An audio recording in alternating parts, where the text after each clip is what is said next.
함께 나눌 말씀은 로마서 12장 9절부터 21절까지의 말씀입니다. 하나님의 은혜로 예수 그리스도를 믿음으로 고백한 사람들은 그러면 이제 어떤 삶을 살아야 하는가? 바울은 우리의 몸을 하나님이 기뻐하시는 거룩한 산 제물로 드리라고 앞에서 이야기했습니다. 그러면 우리의 몸을 하나님이 기뻐하시는 산 제물로 드리는 삶은 어떤 삶인가? 가장 기본적으로는 사랑의 삶이라는 생각을 하게 됩니다.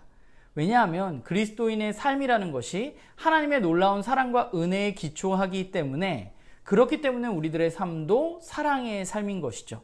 그리스도인이 하는 사랑은 사실 세상 사람들이 하는 사랑과는 좀 다릅니다. 이 사랑은 거짓이 없는 사랑이고 또 악이 아닌 선을 행하는 사랑입니다. 또한 함께하는 이들을 존중하고 배려하는 사랑입니다. 이 사랑의 근원은 누구냐? 바로 예수 그리스도입니다. 그렇기 때문에 우리가 이 사랑의 삶을 살기 위해서는 어떻게 해야 되냐? 우리가 더 의지적으로 결단하고 사랑해야지 한다고 해서 사랑하는 것이 아니라 우리가 해야 할 일은 예수 그리스도를 온전히 예배하고 섬기는 것이겠죠. 부지런하고 게으르지 않게 그 사랑의 근원이신 주님을 섬기면서 살아가는 것입니다. 그리스도인의 삶에 대해서 생각할 때 그리스도인의 삶은 세상을 섬기는 삶은 분명히 아닙니다. 그리스도인의 삶은 예수 그리스도를 섬기는 삶이죠. 그렇기 때문에 그분을 예배하고 그분을 섬기는 일을 우리는 게을리 할 수 없습니다. 그것이 우리의 가장 기초적인 일이고 우리가 꼭 해야만 하는 일입니다. 모든 것이 거기로부터 나오는 것이죠. 이렇게 우리가 사랑하는 삶, 또 그리고 주님을 섬기는 삶과 더불어서 우리에게 필요한 것이 바로 소망이죠. 그 소망은 어디서 오느냐? 주님이 다시 오실 그날에 대한 소망입니다. 그날에 어떤 일이 일어나요? 그분은 우리를 하나님의 상속자로 부르셨습니다. 우리가 하나님의 상속자로 주님과 함께 이 하나님 나라를 다스리게 될 그날에 대해서 우리가 알고 있기 때문에, 그날을 믿기 때문에 우리는 그날을 소망하게 되는 것이죠. 그리고 그 소망이 있기 때문에 오늘 우리의 삶 속에서 우리에게 어려움이 찾아오더라도 우리는 그것을 잘 견딜 수 있는 것입니다. 그리고 또한 이 땅의 것이 아니라 하늘의 것을 소망하는 사람들이기 때문에 우리는 오늘 우리들의 삶 가운데 우리 공동체 식구들과 내 것을 나누면서 대접하면서 살아갈 수 있는 것이죠.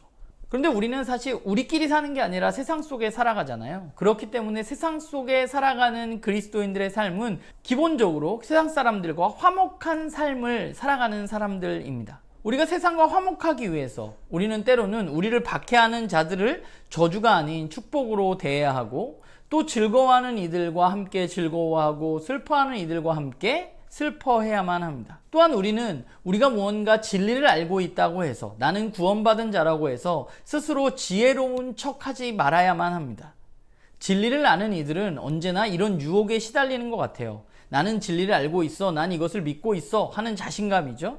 그러나 우리는 그래서는 안 되는 것입니다. 진짜로 지혜 있는 자는 자신을 높이는 사람이 아니라 자신을 낮추는 사람들입니다. 결국 이런 것들을 통해서 그리스도인들은 세상 속에서 세상 사람들과 화목한 삶을 이루면서 살아가는 사람들인 것이죠.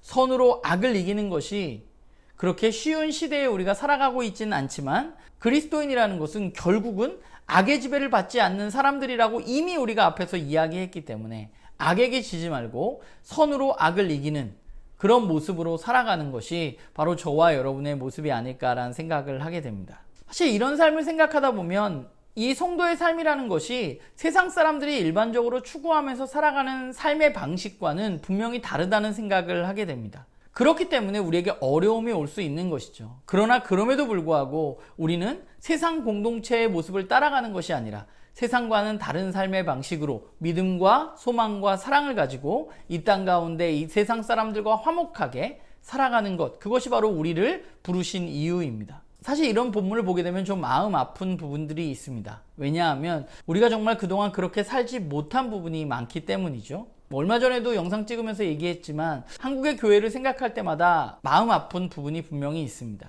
한국 교회는 분명히 교회 내에서의 신앙생활은 그 누구보다 잘했지만, 그러나 우리가 얼마나 세상과 화목했는가 생각해보면 부족한 부분들이 너무 많았던 것이죠. 사실 우리의 삶을 보면 오늘 본문과는 좀 다른 부분들이 많이 있는 것 같습니다. 우리는 누구보다 높아지려고 했고, 정치적인 명목으로 우는 자들을 때로는 조롱하기도 했고, 마치 지혜 있는 척하면서 세상을 무시하는 행동을 하기도 했습니다. 박해하는 사람들 앞에 가서 힘으로 그들을 이겨보려고 애썼던 것이 바로 우리 교회의 모습이 아닌가라는 생각을 하게 됩니다. 왜 이렇게 되었는가 생각해 보면 사실 신앙생활은 아주 잘한 것 같지만 사실은 그렇지 못했던 것이죠. 하나님이 기뻐하시는 뜻을 우리가 온전히 분별하지 못했던 것입니다. 그렇기 때문에 우리가 해야 할 일은 그 무엇보다 하나님이 기뻐하시는 뜻이 무엇인지 말씀 가운데 분별하고 우리가 그 일들을 해나가는 것이 필요하겠죠. 사실 오늘 본문을 보면서 이게 제가 더 이야기할 것이 있는가라는 생각을 하게 돼요. 오늘 본문을 그냥 조용히 읽고 묵상하는 것만으로도 충분히 우리가 걸어가야 할 길을 우리는 발견할 수 있을 것 같습니다.